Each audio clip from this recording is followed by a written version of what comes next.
ዛሬ ቪዲዮአችን ደግሞ አዲስ አፕሊኬሽን ይዤላችሁ መጥቻለሁ። የአፕሊኬሽኑ ስም ሚሞን ይባላል እና ምርጥ አፕሊኬሽን ይመስላል።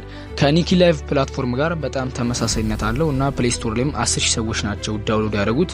ኢትዮጵያኖች እንግዲህ አሁን መግባት ጀምረዋል። ስለዚህ ቀድሞ የገባ ምን ጊዜም ተጠቃሚ ስለሚሆን ቀድማችሁ ገብታችሁ አሪፍ አፕሊኬሽን ከሆነ በደንብ እንሰራበታለን ማለት ነው። ስለዚህ እያንዳንዱን ለመመልከት እንሞክራለን። አዲስ ከሆናችሁ ላይክ እና ሰብስክራይብ ማድረግ እንዳይረሳ፣ ነባሮች ደግሞ ላይክ በማድረግ ቪዲዮን ጀምሩ። በኢሜይላችሁ ሳይን አፕ አድርጋችሁ ከከፈታችሁት በኋላ እንግዲህ እንደዚህ ነው የሚመጣላችሁ። ከዛ ቬሪፋይ ማድረግ ይኖርባችኋል። ሁለተኛ ቬሪፋይ ታረጉና ቀጥታ አሰራሩን እንመለከታለን ማለት ነው። መጀመሪያ እዚህ ጋር ታስክ የሚል ነገር አለ። ታስክ አለው ወይስ የለው የሚለውን በዛው መልስ ታገኛላችሁ ማለት ነው። የኒው ካመር ታስኮች አሉት። ስለዚህ እሱን ስንመለከት 120 ደቂቃ ፓርቲ ላይ ስትቀመጡ ምን ይሰጣችኋል? ባክፓክ ላይ ጋምብል የምታደርጉባቸውን ሪዋርዶች ይሰጣችኋል ማለት ነው። እዚህ ጋር 20 ሪዋርድ አለ። 120 ደቂቃ ስትቀመጡ 20 ሪዋርድ ይሰጣችኋል። እዚህ ጋርም ከታች ደግሞ 30 ይጨምርላችኋል። አጠቃላይ 120 ደቂቃ በመቀመጥ 50 መሰብሰብ ትችላላችሁ። 50ውን ደግሞ ጋምብል በምታደርጉበት ሰዓት ወደ ኮይንና ወደ ቢን መቀየር ትችላላችሁ ማለት ነው። ሌላው ደግሞ ዴይሊ ምናምን የሚሉ ነገራቶች አሉ። በየቀኑ ደግሞ እየመጣችሁ ድጋሚ ባክፓክ ላይ ጋምብል የምታደርጉበትን ሪዋርድ ለመውሰድ 30 ሚኒት ፓርቲ ስትቀመጡ ይሄኛው ይሰጣችኋል ማለት ነው። አንደን የሚለው ይሰጣችኋል። ክሌም ብለው ይጠብቃችኋል። እያንዳንዱን እናንተ ገብታችሁ በደንብ አድርጋችሁ ቼክ አድርጓቸው ማለት ነው። እና ላይቭ ምናምን የሚሉ ነገራቶች አሉ። እነሱንም ተመልከቱት። በስቲልኒድም መስራት ይቻላል እዚህ ፕላትፎርም ላይ። ለምሳሌ ገና እንደገባችሁ በ7 ቀን ውስጥ 50,000 ቢን ከሰራችሁ 1500 ቢን እንደ ሪዋርድ ይሰጣችኋል ማለት ነው። ስቲልኒዳችሁን ደግሞ እያሳደጋችሁ በመጣችሁ ቁጥር ምን ይሰጣችኋል? ስትቀመጡ እያደገ ይመጣል። ለምሳሌ ሌቭል 2 ላይ ስታደርጉት ይሰጣል 2000።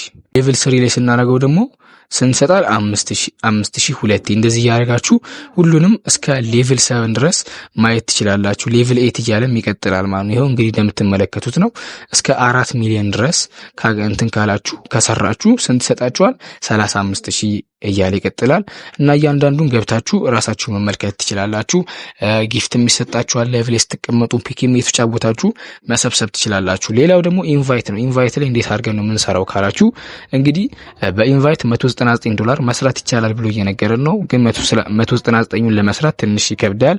ሩ ላይ ስንመለከት እኛ የጋበዝናቸው ሰዎች ሪዋርድ የሚሰጥን በቀላሉ ለምንድነው ጎ ላይቭ የምትለዋ የዚችን ይሰጠናል ማለት ነው። ላይቭ ስትሪም 4 hour within 7 days ሲቀመጡ 4 ሰዓት ከተቀመጡ የጋበዝናቸው ላይቭ ላይ 2000 ይሰጠናል። 12 ሰዓት ሲሞላቸው ደግሞ 6000። አጠቃላይ በኢንቫይቱ 0.8 ጎ ላይቭ በሚለው ማለት ነው። በሌሎቹ የሚሰጣችሁ ምንድነው ሪቻርጅ ሲያደርጉ በ30 ቀን ውስጥ እንደዚህ እርን ሲያደርጉ ምናምን የሚሉ ነገራቶች ናቸው። ቀላሉ መንገድ ግን 0.8 በአንድ ሰው ይሰጣችኋል ማለት ነው ስለተቀመጡ ብቻ ላይቭ። ሌላ ሪዋርዶች የሚጨምርላችሁ ሪቻርጅ ሲያደርጉ ቶፕ አፕ ምናምን የሚሉ ነገራቶች አሉ። እነሱን መመልከት ትችላላችሁ። እዚህ ፕላትፎርም ደግሞ ሆኖር ታይትል የሚባል ነገር አዘጋጅቷል። ሌላ ፕላትፎርም ላይ የለም። 20 ዩዘሮችን ከጋበዛችሁ በአንድ አመት ውስጥ ምን ትባላላችሁ? ስታር ኢንቫይተር ትባላላችሁ። 50 ሰዎች ከጋበዛችሁ ደግሞ ፕራይም ኢንቫይተር ትባላላችሁ። 200 ዩዘር ከጋበዛችሁ ደግሞ ማስተር ኢንቫይተር ብሎ አስቀምጦላችኋል። ይሄ አሪፍ ይመስላል ማለት ነው። ስለዚህ አሁን ሁለት ሰው እዚህ ጋር እንደምትመለከቱት ጋብዣለሁ። የነሱን ሙሉ እየሰሩ ነው ወይስ አይደለም የሚለውን ነገር ለመመልከት እነካውና እዚህ ጋር ኮንትሪቢዩሽን የሚል አለ። እሱን ነክቼ መመልከት እችላለሁ። ኮይን ሪቻርጅ፣ ላኪ ጊፍት ምናምን ዊን ሲያረጉ 7 ዴይ ሲቀመጡ ላይቭ በ30 ቀን እርን ያደርጉትን እዚህ ጋር ትመለከቱና ለእናንተ ኮንትሪቢዩሽን የሚለው ጋር ኮሚሽናችሁን ታገኛላችሁ ማለት ነው። የኢንቫይት እንደዚህ አድርጋችሁ መስራት ትችላላችሁ። ብዙ ሪዋርዶች አሉት። እሱንም ገብታችሁ ተመልከቷቸው ማለት ነው። ኢንቫይት ለማድረግ ደግሞ በዚሁ እዚህ ጋር ኢንቫይት ነው የሚላለ እሱን ትነጉና የፈለጋችሁትን ከአምስቱ መርጣችሁ ሼር ማድረግ ትችላላችሁ። የመጀመሪያውን ትነኩና ኮፒ አድርጋችሁ በዋትስአፕ በቴሌግራም በፈለጋችሁ ሶሻል ሚዲያ መላክ ትችላላችሁ ማለት ነው። እዚህ ጋር ደግሞ የራሳችሁን ቴምፕሌት መስራት የምትፈልጉ ከሆነ ማይ ቴምፕሌት የሚለውን ትነኩና የራሳችሁን አፕሎድ ታደርጋላችሁ ማለት ነው። ፎቶአችሁን ምናምን አፕሎድ አድርጋችሁ የራሳችሁን ኢንቫይት ፎቶ መስራት ትችላላችሁ ማለት ነው። ይሄን ይመስላል። ኢንቪቴሽን ኮዳችሁ ደግሞ ይሄ 99032197 የሚለው ነው።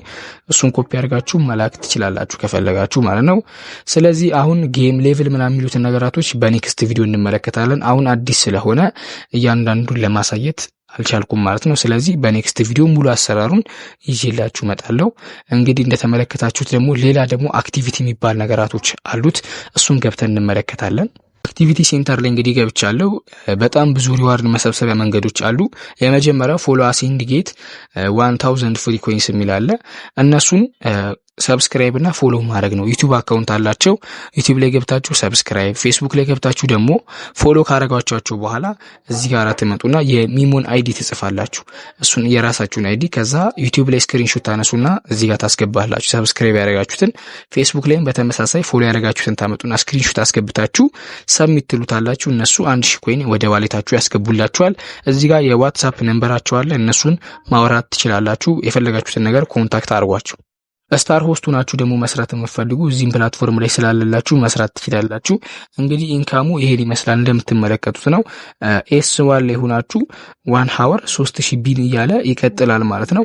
እስከ 750,000 ቢን ድረስ መስራት የሚቻልበት ሜትር ነው። መልቲፕል ሪዋርድ ምናምን ብሎ አስቀምጦላችኋል። 20,000 ቢን የነበረውን አሻሽሉ ወደ 30,000። አዲስ አፕሊኬሽን ስለሆነ ገና ብዙ ነገራቶች ይስተካከላሉ ብዬ ተስፋ አደርጋለሁ ማለት ነውና ኢትዮጵያኖች በበዛን ቁጥር ደግሞ ተጽዕኖ የመፍጠር አቅማችንም አሪፍ እየሆነ ስለመጣ የኢትዮጵያ ፔመንት ሜትዶችንም ማስገባት እንችላለን። ስታር ሆስት ይሄን ይመስላል። ገብታችሁ በደንብ ተመልከቱት። ሌላው ደግሞ ቲክቶክ ክሬቲቭ ቻሌንጅ የሚል ነገር አለ። እሱን ስንነካው ቲክቶክ ላይ ስለዚህ ፕላትፎርም አዲስ ስለሆነ ሰርታችሁ ፖስት በምታደርጉበት ሰዓት ምን ይሰጣችኋል ማለት ነው? 5000 ቢን እሰጣችኋለሁ እያለ እየነገራችሁ ነው። ኢቨንት ታይሙ የጀመረው ትላንትና ነው ማለት ነው። የሚያልቀው ደግሞ በ14 ነው። ስለዚህ ትንሽ ቀናቶች አሉ፣ ወደ 9 ቀን አካባቢ ስላለ በደንብ አድርጋችሁ ሰሩበት። ይህን ፕላትፎርም ከሰራችሁ በኋላ ምንድነው የምታደርጉት? ኦሪጂናል ቪዲዮ መስራት ይኖርባችኋል። ከዛ የሚሞን አፕሊኬሽን በደንብ አድርጋችሁ አስተዋውቁ። ሌላው የሚሞን አይዲ እዚህ ጋር ታመጣላችሁ። ከዛ ዋትስአፕ ነምበር፣ የቪዲዮ ሊንክ ታስቀምጡና ሰብሚት። እነሱ ቼክ አድርገው ኦሪጂናል ከሆነ ኮንተንታችሁ ምናምን ያስገቡላችኋል 5000 ቢን ማለት ነው። ይሄን ይመስላል። ስለዚህ በደንብ አድርጋችሁ እዚህ ፕላትፎርም ላይ ሰሩበት። እኔም ከዚህ በኋላ ፓርቲና ላይቭ ተቀምጬ በደንብ አድርጌ ማስረዳችሁ ይሆናል። አሁን እንዴት አድርገን ነው ፓርቲ ምንገባው ላይቭ ምንገባው እንዴት አድርገን ነው ካላችሁ እዚህ ጋራ ስታርት ፓርቲ የምትል ነገር አለች። እሱን እንነካታለን። እሱን ስትነኩት እንደዚህ አድርጎ ያመጣላችኋል ማለት ነው። ላይቭ መግባት የምትፈልጉ ከሆነ ከላይ ላይቭ ላይ ታደርጉታላችሁ። እኔ አሁን ፓርቲ ስለሆነ መግባት የምፈልገው ፓርቲ ላይ አድርገውና ስታርት እለዋለሁ ከታች። ማይኩን ስላቋረጠው ተመልሼ ወጥቻለሁ። እንደዚህ አድርጋችሁ በቀላሉ መግባት ትችላላችሁ። ስለዚህ በጣም ብዙ ሪዋርዶች ስላሉት በቀጣይ ቪዲዮ ደግሞ የማሳውቃችሁ ይሆናል። የዛሬ ቪዲዮአችን ይህን ይመስል ነበር። ከተመቻችሁ ላይክ እና ሰብስክራይብ ማድረግ እንዳይረሳ። በቀጣይ ቪዲዮ እስከምንገናኝ ቻው።